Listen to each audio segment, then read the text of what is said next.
Okay, aspirants, welcome to the next class. Now, this is our first lecture, and that is lecture number 1. Okay, and it is about cell bio.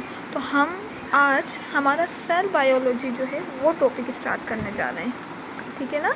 ये class आप सबके लिए है जो बच्चे CSIR net के लिए अपना प्रिपरेशन कर रहे हैं. ये क्लास उन बच्चों के लिए है.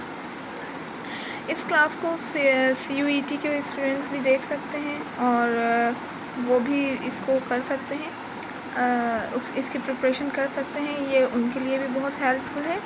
तो फ़िलहाल हमारा जो एम है वो CSIR नेट के लिए है. तो CSIR NET lecture 1 cell biology जो है वो हम यहाँ पर स्टार्ट करने जा रहे हैं.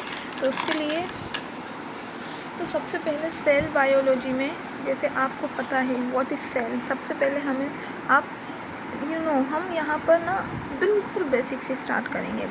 आपको लगेगा कि ये क्या सेल सब जानते हैं सेल है क्या. तो देखो सेल क्या है. Cell is a building block. ठीक है ना. सेल किसी भी ऑर्गेनिज्म का, किसी भी लिविंग क्रिएचर का जो सबसे एक फंक्शनल यूनिट है उसी को हम सेल कहते हैं. ठीक है ना. The functional unit of a body of the living organism is called cell. ठीक है. तो आप इसको इस तरह लिख सकते हो. The functional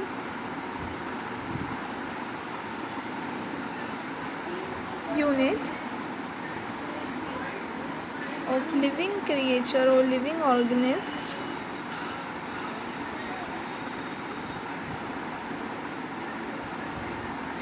is called cell. ठीक है ना.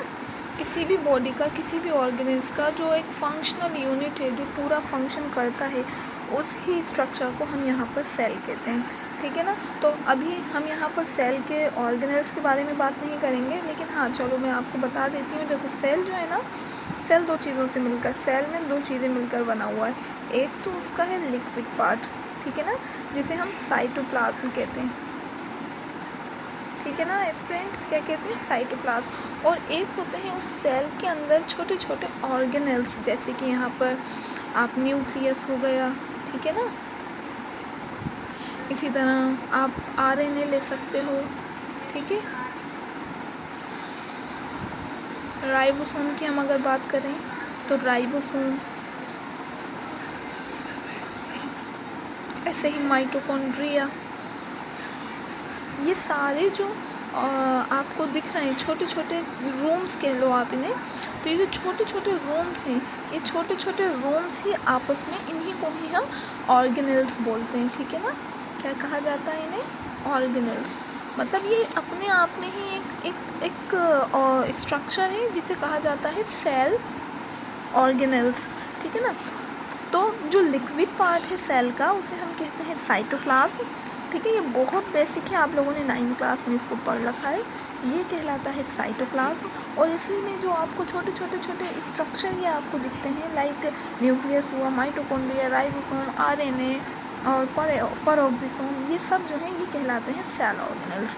तो इन दोनों से मिलकर साइटोप्लाज्म प्लस सेल ऑर्गेनेल्स, ये दोनों मिलकर हमारा एक सेल बनाते हैं. ठीक है ना. सेल के बारे में एक और आप देखें क्या कि सेल जो होती हैं वो 2 टाइप की हैं. ये आपको पता है. एक होती है यूकैरियोट्स. ठीक है ना. एक होते हैं प्रोकैरियोट्स. ओके.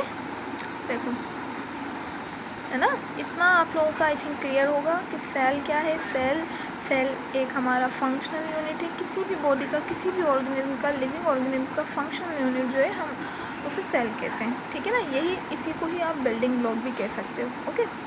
अब जो सेल है वो सेल दो चीज़ों से मिलकर बना है. उसके अंदर आपको दो चीज़ें दिखेंगी. एक तो आपको मिलेगा लिक्विड पार्ट. ठीक है ना. जिसे हम कहते हैं साइटोप्लाज्म. और दूसरे होते हैं हमारे सेल ऑर्गेनेल्स. ठीक है. सेल ऑर्गेनेल्स में मैंने आपको पहले ही बता दिया है, mitochondria, ribosome, peroxisome, Golgi apparatus, और ये सारी जितनी भी ऑर्गेनेल्स आपको दिखते हैं वो हमारे सेल ऑर्गेनेल्स हैं. ठीक है. सेल ऑर्गेनेल्स को हम और बहुत ज़्यादा डिटेल में अब हमारे नेक्स्ट लेक्चर्स में पढ़ेंगे. अभी मैं सिर्फ आपको इसका एक छोटा सा प्रीव्यू दे रही हूँ. हालांकि आप सब ने इसको 9th क्लास में ज़रूर पढ़ा होगा कि सेल ऑर्गेनेल्स क्या हैं, कैसे होते हैं, लेकिन क्योंकि ये हमारा भले ही CSI या नेट बहुत ही डिटेल्ड वर्जन है इसका, मीन्स बहुत ही ज़्यादा ये हाई कह सकते हैं बहुत कि ये एग्ज़ाम जो है इसके लिए आपको बहुत ज़्यादा प्रिपरेशन करने की ज़रूरत होती है। लेकिन क्योंकि यहाँ पर हर बच्चा जो है वो क्या है, मतलब मैं चाहती हूँ कि हर एक बच्चे को समझ में आए, तो इसलिए हम बिल्कुल बेसिक से शुरू करेंगे। आप लोगों को लगेगा कि ये क्या सेल ऑर्गेनेल ये जो है 9th क्लास के 10th क्लास के हमें नेट के लिए पढ़ाए जा रहे हैं, तो बिल्कुल ऐसा नहीं सोचना है आपको। आपको हम बिल्कुल बेसिक से स्टार्ट करेंगे, ठीक है ना। तो मुझे नहीं पता है कि आप में से कितनों को क्या क्या चीज़ें आती हैं क्या नहीं आती हैं, तो जैसा है तो we will start each and everything from the basic. Okay, so hope you all understand. तो हम यहाँ पर अब टाइप्स की बात करते हैं, ठीक है ना। टाइप्स, तो सेल के जो है टाइप्स 2 टाइप के होते हैं, एक होता है यूकैरियोट्स और एक होता है प्रोकैरियोट्स। देखो प्रो से ही आप समझ जाओ, ये जो प्रो वर्ड है, ये प्रो वर्ड ही अपने आप में एक क्या है, प्रो मीन्स 3, ठीक है ना। और कैरियोट्स मीन्स होता है न्यूक्लियस, ठीक है ना। ऐसी सेल्स जो जिनका न्यूक्लियस जो है वो पूरी तरह से मैच्योर नहीं है। जैसे कि हम बात करें अगर, तो वो जो न्यूक्लियस है उस न्यूक्लियस में सारी चीज़ें, सारा जो मटेरियल है वो इस तरह से पूरा जॉइंट है, मतलब ऐसे एक ही है। जैसे आप देखोगे मैंने यहाँ पर चीज़ें जो बनाई हैं वो अलग अलग बनाई हैं। माइटोकॉन्ड्रिया आपको अलग दिख रहा है ना, राइबोसोम्स अलग दिख रहे हैं, RNA अलग दिख रहे हैं। लेकिन जो हमारा प्रोकैरियोट सेल होती है, उस प्रोकैरियोट सेल में सिर्फ और सिर्फ आपको क्या दिखेगा, only you will find thread like structure, कि उसका जितना भी जो भी कुछ जेनेटिक मटेरियल है वो सिर्फ आपको एक ही मिलेगा। तो आप इसके बारे में ये लिख सकते हो, they have less of cell organelles, ठीक है ना। यहाँ पे आपको सेल ऑर्गेनल्स नहीं मिलेंगे, ठीक है ना। और यूकैरियोट्स जो है वो एक बिल्कुल मैच्योर न्यूक्लियस होता है, ठीक है ना। मतलब जो सेल्स हैं, यूकैरियोट सेल्स हैं, वो यूकैरियोट सेल्स में आपको एक मैच्योर और बिल्कुल आपको सेल बाउंडेड आपको यहाँ पर न्यूक्लियस मिलता है, और दूसरे भी ऑर्गेनेल्स मिलते हैं, ठीक है ना। उन सेल्स को हम यहाँ पर यूकैरियोट्स कह सकते हैं, ठीक है। तो जितने भी बैक्टीरिया को छोड़कर जितने भी दूसरे किंगडम है वो सब यूकैरियोट्स में आते हैं। प्रोकैरियोट्स में जो बैक्टीरिया है, ओके, बैक्टीरिया, ये बैक्टीरिया प्रोकैरियोट्स में आते हैं, बाकी जो दूसरे जितने भी हैं वो सब यूकैरियोट्स में आते हैं, ठीक है। Hope you understand very well this a basic. आप इस बेसिक को बहुत अच्छे से समझ गए होंगे मुझे लगता है। अब हम बात करेंगे थोड़ा एडवांस लेवल की, ठीक है ना। एडवांस पे भी हम बेसिक से होते होते ही पहुँचेंगे। आप सोचो कि हम पहले एडवांस कर लें, तो एडवांस भी करेंगे, but we will do first basic, then we will go to the advance, okay. अब हम बात करते हैं किसकी, सेल थ्योरी की, ओके। सो एस्पिरेंट, आप अगर सेल बायोलॉजी पढ़ रहे हो तो आपको सबसे पहला टॉपिक जो आपके लिए आपको पढ़ना है, देखो सेल के बारे में हमारे पास थोड़ी सी जो नॉर्मल से टॉपिक्स थे वो हो चुके हैं कवर, ठीक है ना। अब हम सेल थ्योरी की बात करते हैं। तो cell theory actually what is cell theory. Cell theory क्या, कि कुछ साइंटिस्ट थे, 2 साइंटिस्ट थे जिन्होंने अपना एक थ्योरी बताई, जिसमें उन्होंने क्या कहा गया, उन्होंने ये कहा कि जो सेल है, जो लिविंग ऑर्गेनिज्म है, वो लिविंग ऑर्गेनिज्म जो लिविंग ऑर्गेनिज्म है, वो लिविंग ऑर्गेनिज्म अब जो बना हुआ है वो स्मॉल यूनिट से बना हुआ है, जिन्हें कि हम सेल कहते हैं, जो आपको ये हमने बताया, ठीक है।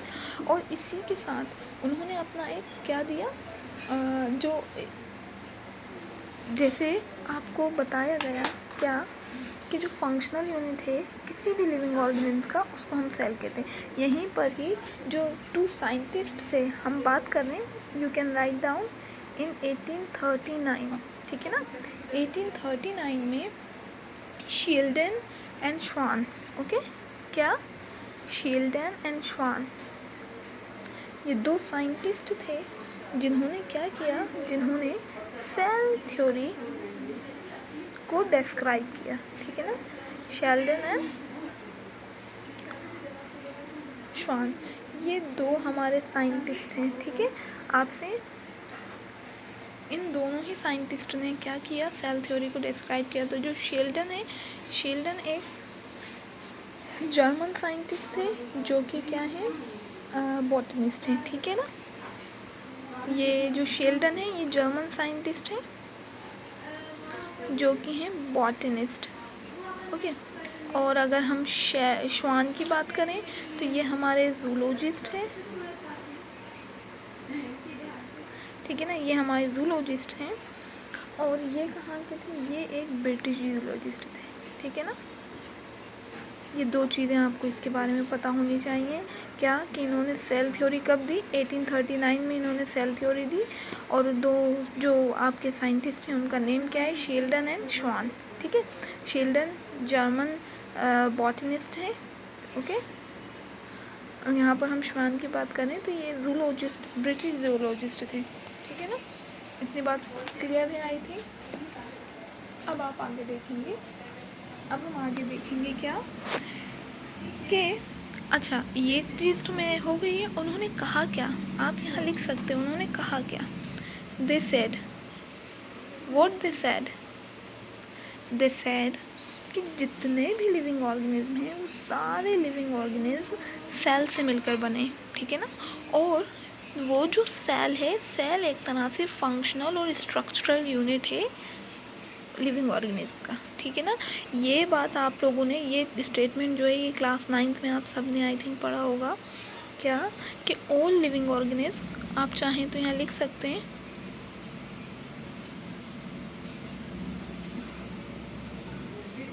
all living organisms are made up of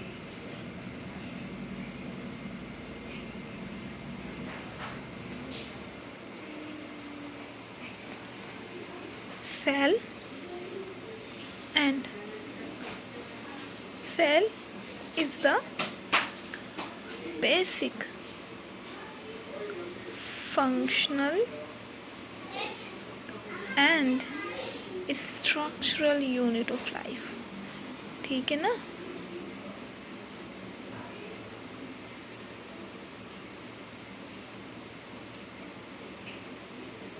बस ये बात इन्होंने कही है, ठीक है। ये दो साइंटिस्ट जो थे, इन्होंने ये दो साइंटिस्ट ने वाली बात कही है, शेल्डन ने और श्वान ने, ठीक है। क्या बात कही है उन्होंने कहा कि all living organism are made up of cell and cell is the basic functional and structural unit of life. ये सिंपल सी बात है जो कि आप लोग बहुत बार पढ़ भी चुके हैं। अब हम थोड़ा सा आगे बढ़ते हैं, इस पर मुझे लगता है अब बहुत ज़्यादा डिस्कस करने की ज़रूरत नहीं है। चलो तो आगे देखो, अब नेक्स्ट ये बात है 1839 की, ठीक है ना।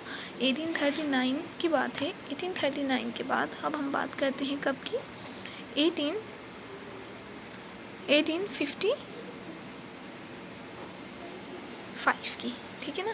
1855 में अगेन एक और मॉडर्न थ्योरी आई, ठीक है ना, मॉडर्न थ्योरी, जिसमें क्या कहा गया, जिसमें ये कहा गया कि जो न्यू सेल बनती है वो उसकी पुराने ही सेल से मिलकर बनती है, ठीक है। हम यहाँ पर मॉडर्न थ्योरी की बात करते हैं, ठीक है।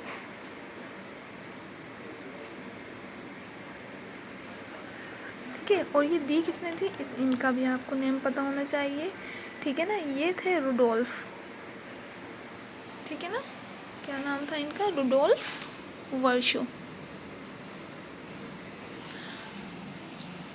ओके। तो इन्होंने क्या कहा, इन्होंने ये कहा कि जो पुरानी सेल्स हैं उनका ओरिजिन न्यू सेल से ही होता है, ठीक है ना। कि जो न्यू सेल्स हैं, सॉरी जो मैंने उल्टा कह दिया, आई थिंक जो न्यू सेल्स जो बन रही हैं, ठीक है ना, जो सेल्स हैं उनका सेल्स प्रीमिटिव सेल से ही हुआ है, ठीक है ना।